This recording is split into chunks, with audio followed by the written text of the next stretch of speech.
All right, Criss Angel's scary obsession with David Blaine. Are they both like magicians? David Blaine and Criss Angel, right?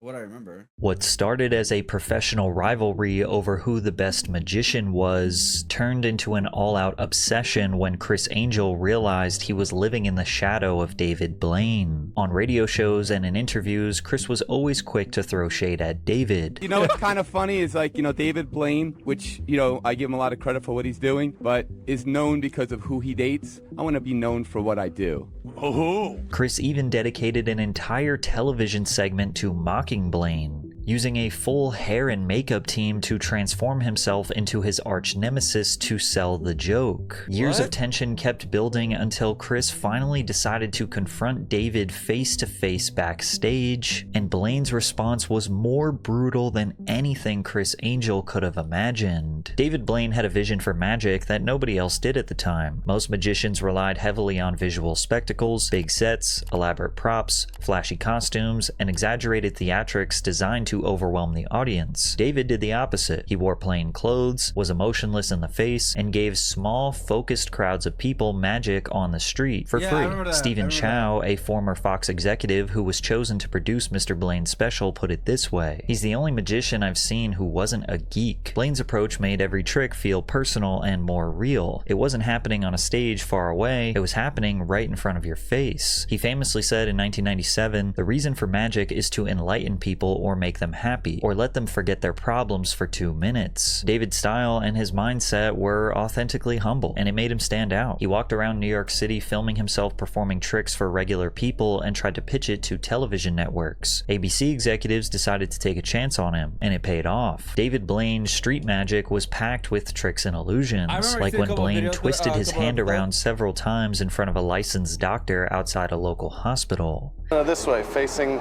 towards you. The other way. Turn to the left. Yeah, more to the left. Twist it so it's straight. All right, now move your foot back a little bit so you can see this. Okay. Twist your hand inwards a little bit. Like this. Go ahead. Okay. Inwards a little bit, slowly. A little bit more. Right. Here's where it starts to get painful. With your left hand, could you grab my right hand? My fingers? Yeah. My left hand? Yeah, grab my fingers and twist them a little bit more. Okay. Yeah. Keep going. Keep going. Ow. Keep going. A little bit more. What the hell? Yeah, keep going. Out. No. No, keep going. Keep pushing. Keep going. Yeah. I want to keep going. Hey, David, keep going. No, keep going. Keep going. You hear that crack? The show became a resounding success not just because of the tricks, but rather the stunned responses from each small audience. 13. All right, 1, 2, 3, 5, 6, 7, 8, 9, 10, 11, 12. See, it's as soon as you connect it, that's when it happens. See, where's the cards? See what I'm saying? They switch it from hand to hand. That's what it is. Here, look, check it out. Watch like this. Ready? Look, watch.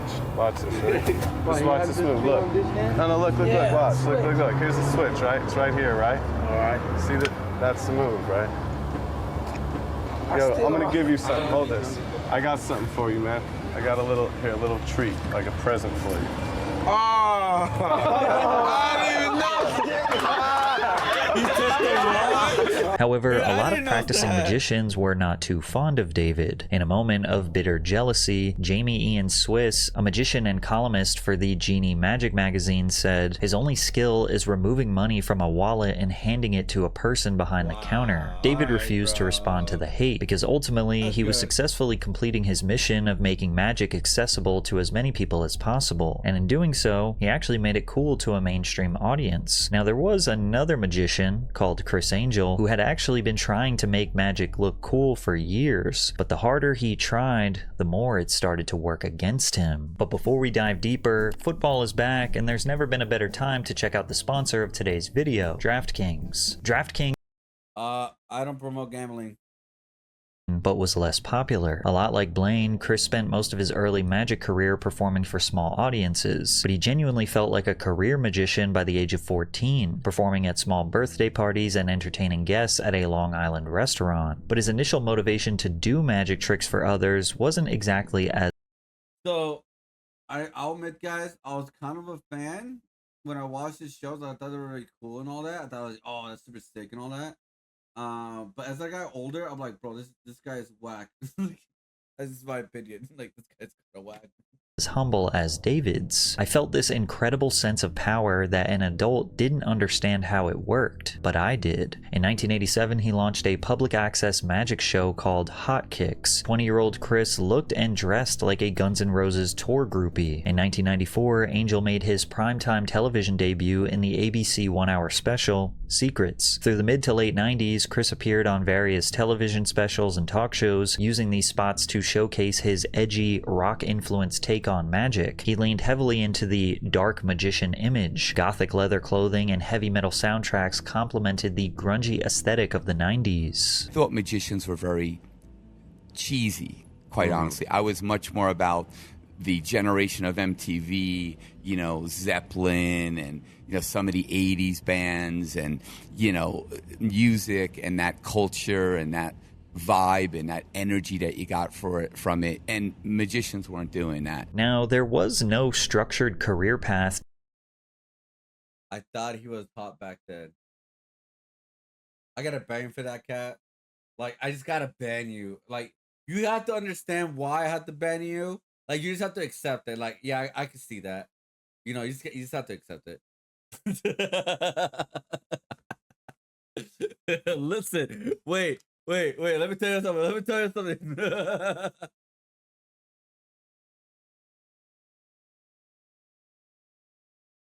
got a thing for emails. I think everybody has a thing for emails, men and girls.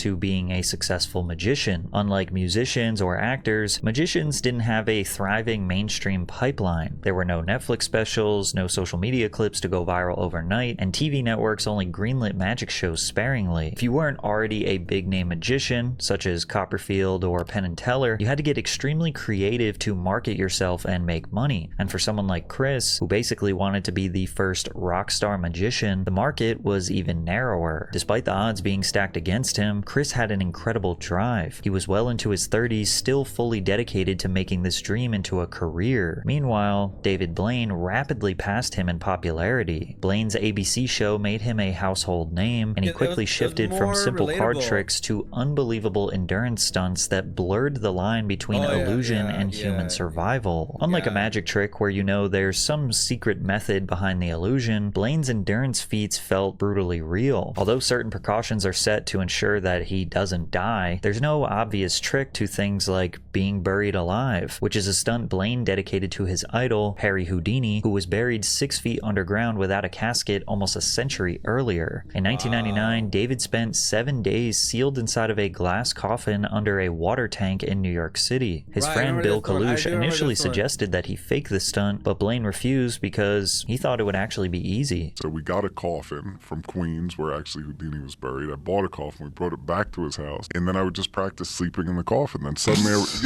but then suddenly I realized you don't eat food, and then if you have a little thing to go to the bathroom, I did 4 days like nothing, so I'm like, okay, I can do a week. Blaine did not eat for 2 weeks before the stunt, but continued drinking water prior to and during the stunt. He was sealed in a see-through coffin beneath 6 tons of water. Oxygen was transferred in and out of the holes above his head. A catheter was inserted into Blaine's bladder to safely drain any urine, and spectators could come and go whenever they wanted. He said people would shine flashlights on him at 2 a.m. to make sure he was really in there. This was no trick. This was the real deal, but he took it even further. The following year, he executed his Frozen in Time stunt. David Blaine was fully encased in ice in the middle of Times Square while lightly dressed in a long-sleeve shirt, pants, and a beanie. He had a tube that supplied air, water, and another that removed urine. The ice was transparent and elevated so people could see that he was inside the entire time. He couldn't sleep or move because touching the ice for too long would cause frostbite. He just had to stand there, freezing, alone with his thoughts. Around hour 55, his eyes went out and he began hallucinating. He was talking. I mean, I bet you're cold and you have to stay awake, bro. He said that he tried to grab the chainsaw at the end of it when they were cutting him out because he was so, bro. I mean, yeah, when you stay awake for that long, yeah, obviously you're gonna get delusional, right? Because you're awake so long. That's what I heard. That's what I heard. What happens when you like stay awake for a couple of days? You start like imagining things. to imaginary people, felt like spiders were crawling all over him, and said that minutes took hours to pass by. On the brink of death, medics were forced to remove him from the ice after 63 hours. This time, the critics were silenced. There was no way to fake this. Whether you saw it on TV or in real life, you knew this guy was on a different level.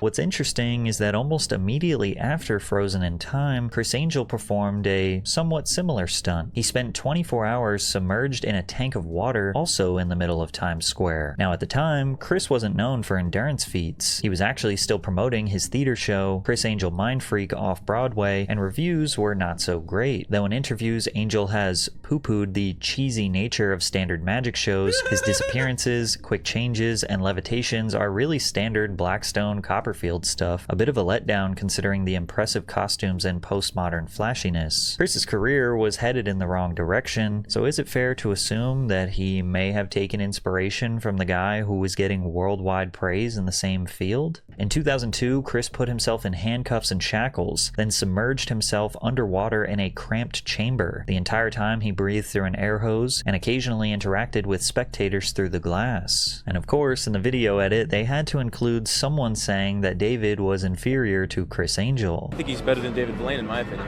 However, even though Criss's challenge was physically demanding, it lacked the life or death edge that Blaine's challenges carried. In his post-stunt interview, he seems entirely fine and full of excitement and energy. Then, in a moment, he is seemingly lifeless, being hauled into an ambulance. Thank you so much, everybody. Thank you, everybody, very much. New York is the greatest. I feel like this guy, as I grew up, even though we weren't like Cat, who had a crush on him for some reason, weird. Yeah, this guy was like, he wants to be the cool kid. He wanted to be the cool kid to fit in. He never did. Weird. And like, yeah, he's not authentic. I think that's the biggest thing. He's like not authentic at all. Like you just tell right away, especially when you're older. Maybe when you're a kid, like not, but when you're older, you're like, yeah, this guy's full of shit. Like full on like shit. All right. It's like, he was hot. I mean, I'm just saying, it's still weird. Place in the world! New York City rocks!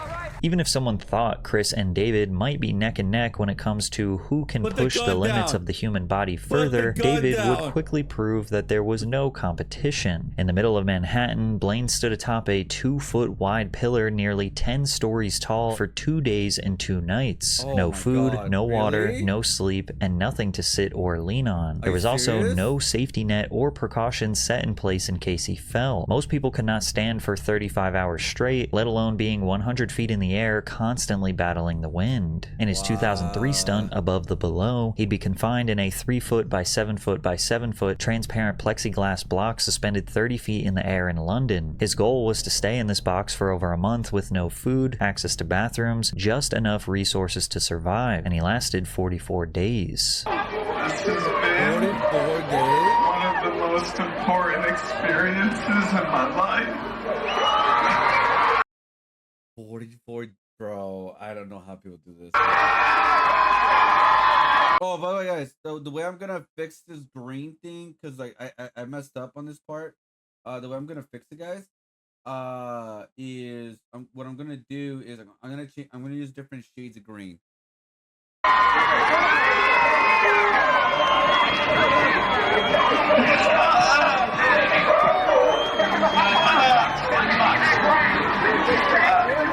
One more in that little box that I have for years.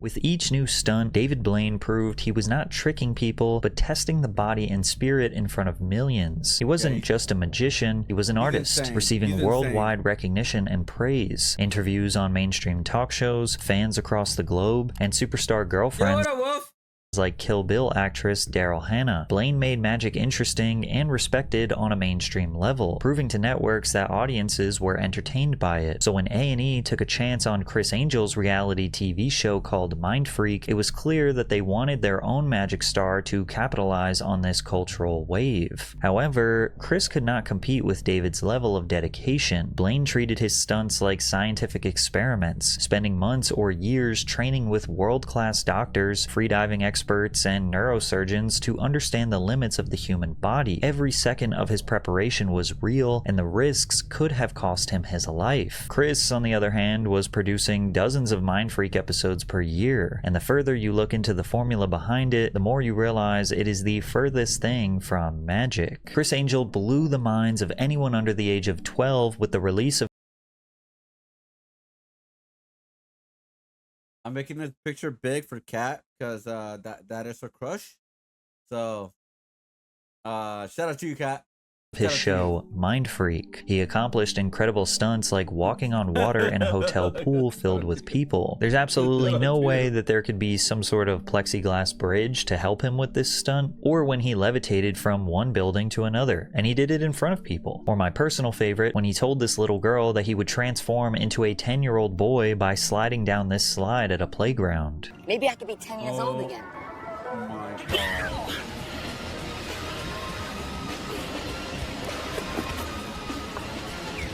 How'd you do that? Magic. Criss Angel also consistently claimed that he could walk through solid objects, such as doors or closed windows. I've proven that a solid can pass through a solid. I've demonstrated it literally when I passed through a storefront window.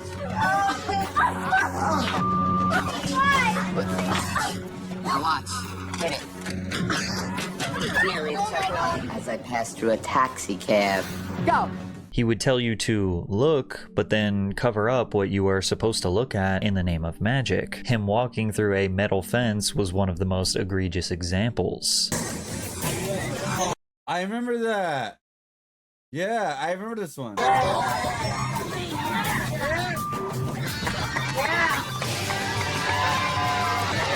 And of course, a magician is never supposed to reveal his secrets. But the problem is, magicians have an I feel like a lot of it's just really edited. unspoken agreement with their audience. We know it's an illusion, but we also know it's possible with skill, misdirection, or ingenuity. Mind Freak didn't feature illusions you could admire or potentially recreate. It was nothing more than a product of crappy reality TV. The key components that made Mind Freak work had nothing to do with Criss Angel actually defying physics. Firstly, the show relied heavily on stooges, which is the term for paid actors pretending to be random bystanders who would gasp and scream right on cue.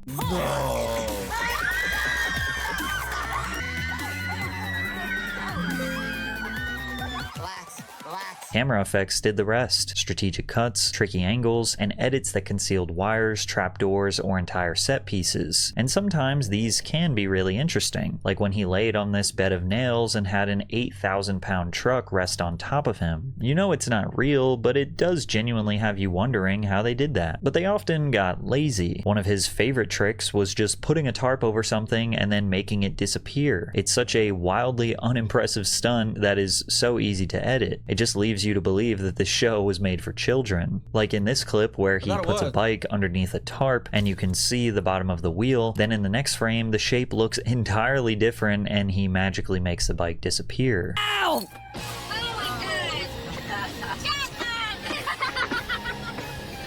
Man, there's gotta be something here. You look at my back. I did that right now in front of my face. I swear half of this show was just him covering things up with a tarp and making it disappear and then levitating to his next stunt. And then there were the Mind Freak consultants, which were basically just actors that, you know, maybe it was the abs. You're not helping your case, Kat. You'll always be a weirdo who had a crush on Criss Angel, all right? It is what it is. You just have to deal with it. It's life. That is life. I had a crush on Barney. were hired to provide testimonials that everything he was doing was real and high stakes. There's real danger involved with this, and I try to talk him out of doing this. Criss Angel is certainly one to help people escape from the everyday mundane with the stunts that he performs. Chris has played with fire before, and he's not been burned. Maybe a little bit, but not enough to hurt and kill him. This time, he's putting himself in a situation. Why? Because it's not enough. It's that amping things up. As the seasons went on, the episodes got more insane, unbelievable, and uncreative. Like, look at this clip where he acts like a forklift went through his stomach.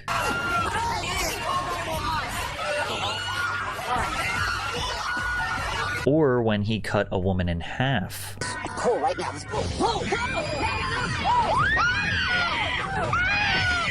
He seemed to be obsessed with the idea that he could defy or cheat death. And so was David Blaine. But the difference was, David was actually doing it. Criss was just making it look like he was doing it. Now, was it wildly unhinged and entertaining TV? Yes. When Mind Freak aired in the summer of 2005, it drew in over 1 million viewers on average before peaking at 3 million during the third season's premiere. However, the biggest problem with and you guys were one of them. The show is that Criss insisted so hard on presenting everything as authentic and real, because when you hear him taunt and challenge David Blaine, it starts to make you think his ego got to his head. The beef started when Blaine attempted to break the world record for holding his breath underwater. The record at the time was just shy of 9 minutes. He could already do a few minutes easily, but his theory was that if he could spend 7 days submerged in a tank of water, his body would adapt to the conditions, and then he would remove the oxygen and escape from the tank slightly over 9 minutes to break the world record. After 7 days submerged in a tank at Lincoln Center, Blaine removed his breathing app.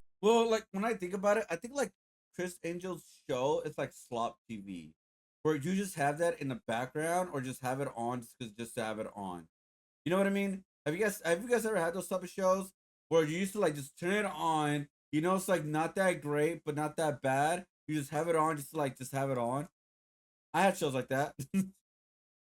Apparatus and attempted his escape. However, the movement of his body caused him to waste additional oxygen. He blacked out at 7 minutes 8 seconds and had to be saved, making the stunt a failure. Criss Angel took this moment to claim that David was copying his 24 hours underwater stunt from 2002. What? I think he just did something that wasn't so successful.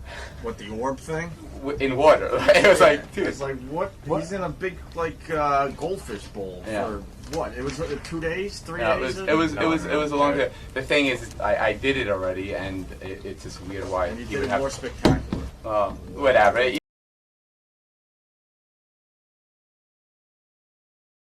Wait, so you're telling me that no one in the world could try it ever again? Only you? Is that what he's saying? Bro, welcome to content, bro. Like, welcome to content creating. Before YouTube and all that. Okay, bro, what? You know, he's a good guy. I wish him the best. You could tell he had been waiting for a reason to call him out. You know what he's going through, and I just, for the life of me, I don't understand why he is doing something that's been done before. I don't know if he's running out of stuff. Now, the two stunts were very different. Criss did 24 hours underwater just to make a grand escape, whereas Blaine did 7 days. Plus, he was trying to break the record for holding one's breath. And Chris's 24-hour stunt came after Blaine's stunt, where he was encased in ice for over 2 days. It is wild for Criss to compare the one time he did an endurance feat to any of David's, but he didn't stop there. You know, just to cut to the chase, I respect David. You know, he is a creation of television and did a fantastic job doing what he does. I'm willing, and I've said this before, I think his biggest fear is me, because I'm the real deal. The guy who pretends he can fly and cut people in half for a living, who hires actors to react to it and uses heavy special effects to create the illusion, calling himself the real deal, is bold. He also claimed that David talked badly about him in the press, and I looked extremely hard to find proof of that, but I could not. I'm willing to put everything on the line because, you know, the truth of the matter is he talked a big game in the public about me. It was on the radio, and, you know, but when it came down to it, we tried to contact him to set it up. He wanted no part of it. So I'm just the type of person that, you know, what I do is what I say is what I do, and I just expect people to, you know, be the same. And unfortunately, he wasn't. But anytime, you know, I'm willing. I'll quit my career if I lose. I'm totally serious. I mean, I have anything he'll do, you'll do. Anything he wants to do, anytime, any place. Criss was hellbent on having some sort of trick-for-trick magic duel like they were boxers in a ring. He insisted on turning magic into a competition, and no true magic fan is sitting at home saying, my favorite magician could beat your favorite magician. It's not like sports where you keep score and crown a champion. It's about creating wonder, mystery, and letting an audience suspect suspend their disbelief for a moment. Plus, I found no evidence of this magic duel that he claims David was running from. He even had the audacity to claim that David Blaine, who was much more famous than Criss Angel, was only popular because he was dating superstar models and actresses. You know what's kind of funny is, like, you know, David Blaine, which, you know, I give him a lot of credit for what he's doing, but is known because of who he dates. I want to be known for what I do. What makes this criticism even worse is that Criss Angel was the one dating way more high-profile women. Britney Spears, Cameron Diaz, Lindsay Lohan, Paris Hilton, just to name a few. It was starting to look more and more like Criss was just jealous. David had performed for sitting presidents in the White House, like when he had a funny interaction with George Bush, shaking his arms and managing to steal his watch with some sleight of hand. Say a number from 1. Well, think of a number from 1 to 20. Oh, yeah, got it. 17?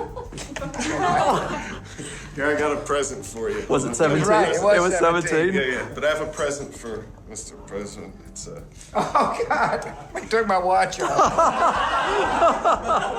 Meanwhile, Criss Angel brought in a Barack Obama impersonator and acted like it was really him. David never responded to any of Criss's criticism, but Criss was on a warpath. He was determined to send a message to Blaine, something that he would have to respond to, so he dedicated an entire segment on his show Mind Freak to making fun of David Blaine. In the episode, Criss did a full hair and makeup transformation to make him look exactly like David. Then he mimicked his stoic voice and demeanor in a way that made him seem boring.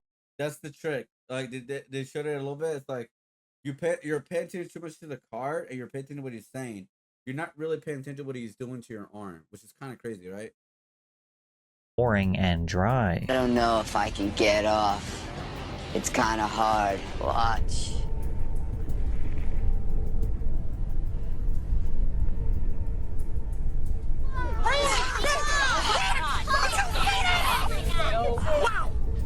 Criss seemed really bent out of shape that people still talked about David Blaine's levitation illusion from over 10 years ago at that point.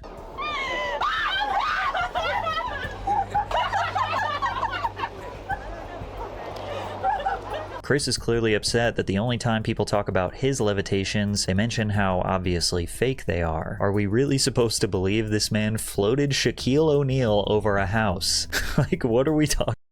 I forgot about that. I forgot about that, dude. I forgot about that. I forgot about. Oh my god! Okay, all right. Talking about here. Throughout the sketch, Criss set up multiple failed tricks to make it seem like David was terrible at the craft. A card. Don't tell me what it is. Queen of Hearts. 7 of Hearts. I want you to think of that number and concentrate on it. Okay. The number you're thinking of is 32. No. Criss Angel ended this bit by mocking David even further and claiming that his career was in shambles. 7101. 7101.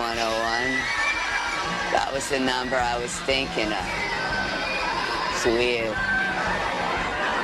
I think I have to get up for free now because I was thinking in my mind 7101. Why can't I get a I'm David Blaine.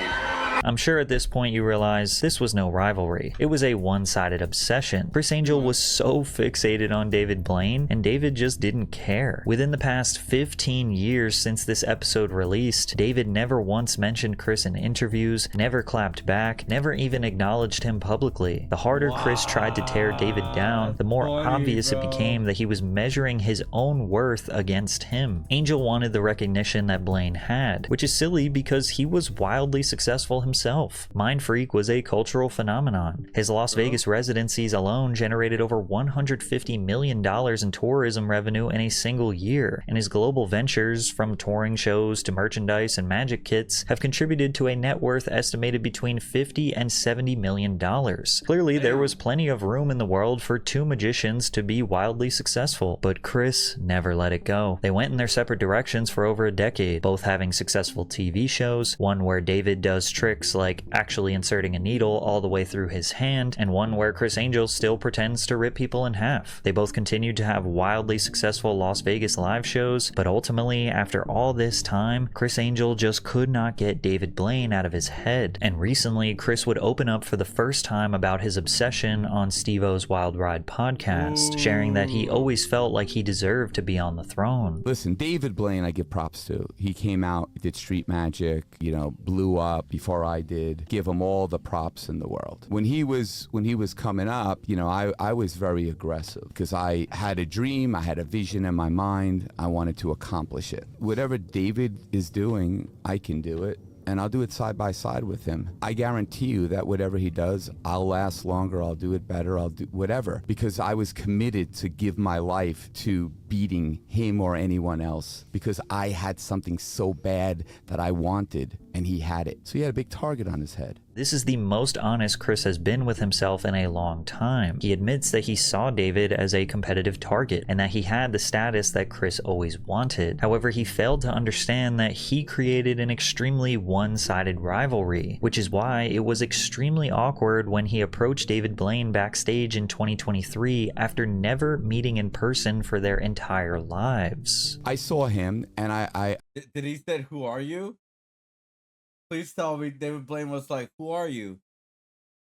Please tell me he said that. That'd be so hilarious. I went to his show and I was like, dude, I just want to wipe the slate clean. I've never met you before, so I just want to say, like, no hard feelings. Like, I apologize for anything that might have offended you or anything like that. I took off. I had a beautiful, beautiful ring, 20 G's. I took it off and I said, "This is for you." And I said, "Let's build a friendship and stuff like that." Because I'm talking, this was in like the early 2000s that this went down. And I gave it to him and he's like, "Oh, I can't accept this because I'm a minimalist." And then he called his friend over and was like, "Hey, let's put it in a museum. Like, you could do whatever you want with it. I'm giving it to you." And then the guy comes in, he's like, "Oh, okay, thank you, Criss." I was like, "Well, I gave it to David."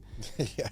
If he wants to give it to you, that's his business because it's a gift from me. And then I was like, "Yeah, let's do a picture." And he's like, "Oh, I can't do a picture with just you and me alone." And it's just bizarre, dude. Like, just bizarre behavior. And it's like, dude, grow up. Criss failing to understand why David wants nothing to do with him is peak delusion, and continuing to claim that it was David who was in the wrong is dangerous levels of coping. It wasn't like we had a fist fight. It's not like we ever even met before. It's not like we ever even had a conversation on the phone. Nothing. It was just some banter in the press because I wanted to succeed. And, he's ripped me off with stuff that I've done. Like, I've been underwater for 24 hours, then he borrowed that, and then he did it later, which is totally cool. Like, God bless him. Like, it's not a big deal. Criss Angel always wanted David Blaine to validate him as an equal or even as a rival, but David never gave him that satisfaction. Not once did Blaine clap back in an interview, never acknowledged him in the press, never even hinted that— Which is the worst thing, honestly, bro. If he acknowledged him, he acknowledged him. But because he never did, that's gotta hurt even worse, bro. It's kind of like kind of pretty much saying, "Who are you?" That's embarrassing, bro.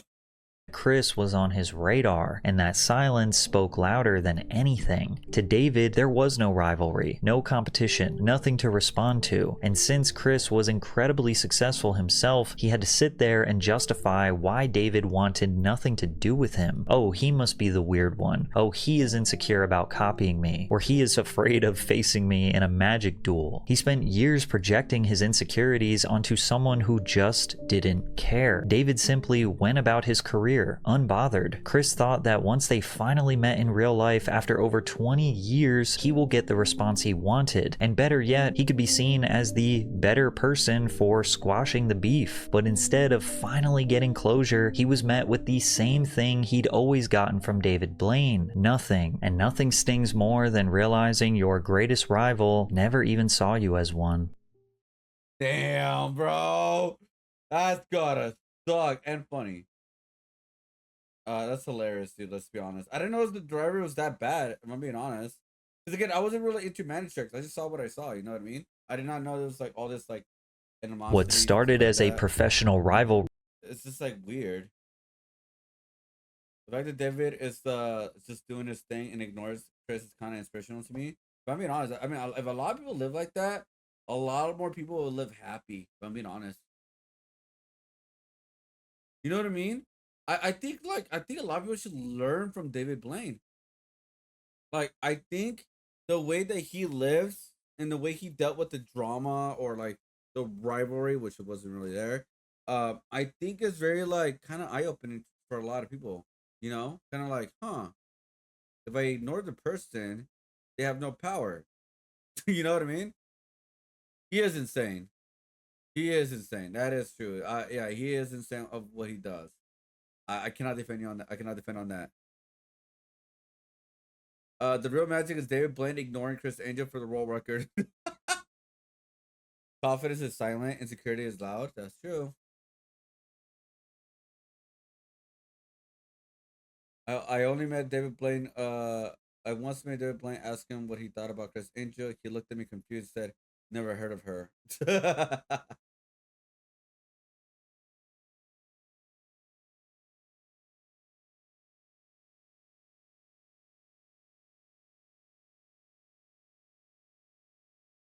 That is funny, bro.